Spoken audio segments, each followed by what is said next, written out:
Ndugu zangu katika imani, watu wanakusudia katika bid'a al-mubalagha fi ta'abbudi lillahi subhana, kwamba watu wazidishe katika kumwabudu Allah, ndio wanaona wazue ya kuzua.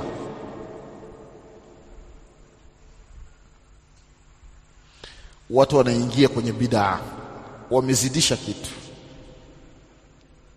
Kama tulivyokumbushana katika darasa lililopita, maji haya yamejazwa, yamefungwa. Huu ndio mfano wa dini, kwamba al-yawma akmaltu lakum dinakum. Allah leo siku ya Aljumaa katika uwanja wa Arafa ndio aya inashuka, Maida 6, Maida aya 3. Al-yawma, leo Allah ameikamilisha dini. Kitu kilichokamilika akihitaji ziada, kimefungwa. Yaliyomo humu ndio yanafanywa kazi. Ukija na la kwako kumezibwa, kitakaa juu kitu chako.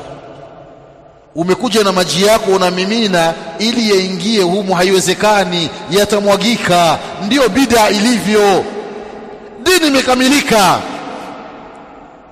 watu hawahitaji ziada.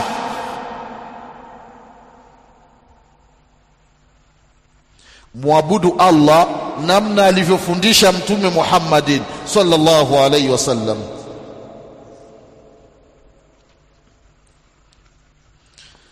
Angalia hadithi ambayo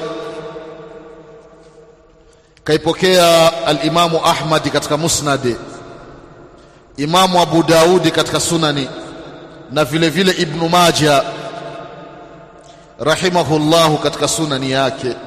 Hadithi maarufu, hadithi ya Irbad ibn Sariya as-Sulami Abu Najih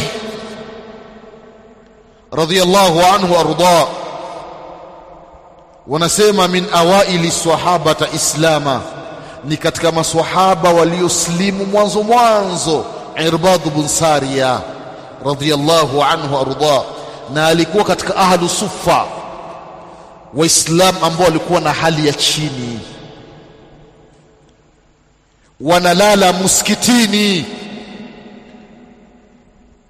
Mtu analishuka limoja analifunga rubega, lakini ametoa shahada, ashhadu an la ilaha illa Allah wa ashhadu anna Muhammadar Rasulullah. Analala msikitini, hana begi la nguo ameliweka pale, hana shangazi kaja imejaa kanzu, viremba, vikoi, hamna. Nguo moja tu ndo anamiliki.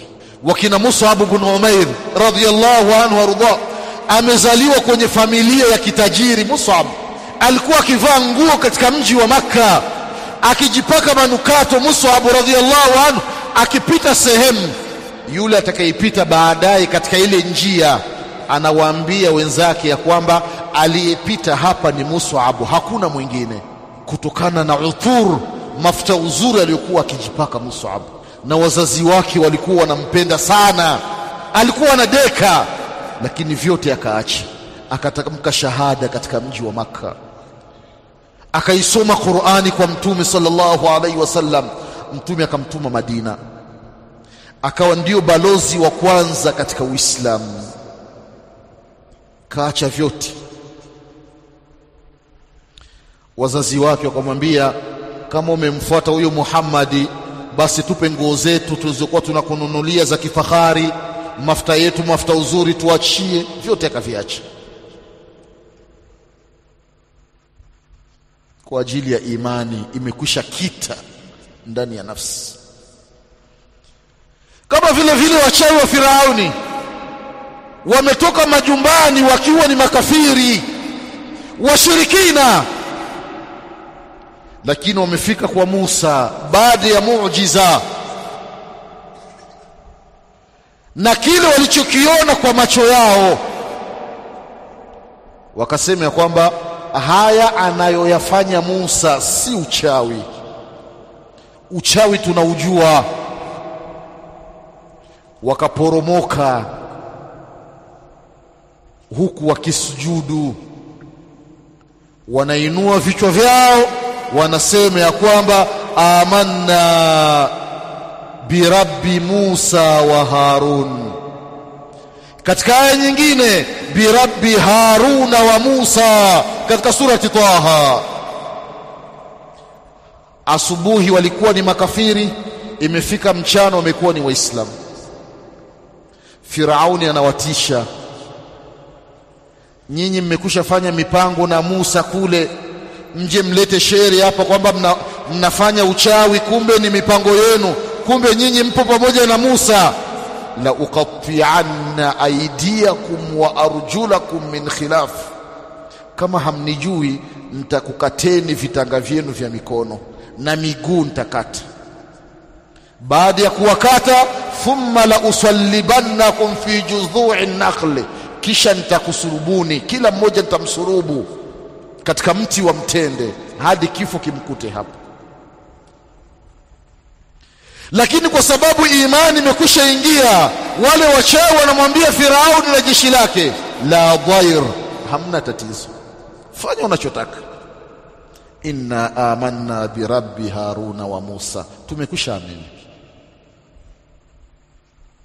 Imani inapokita ndani ya nafsi, mtu hababaiki. Kama kwenye mwezi wa Ashura unakuta baadhi ya Waislamu wanaenda Shia kula wali, mtu anajificha, anapewa wali, anakula haraka haraka, anajifuta ionekane hajala. Subhanallah, washindwa kuvumilia njaa ya siku moja. Wali, imani yako waweka pembeni. Inna lillahi wa inna ilaihi rajiun.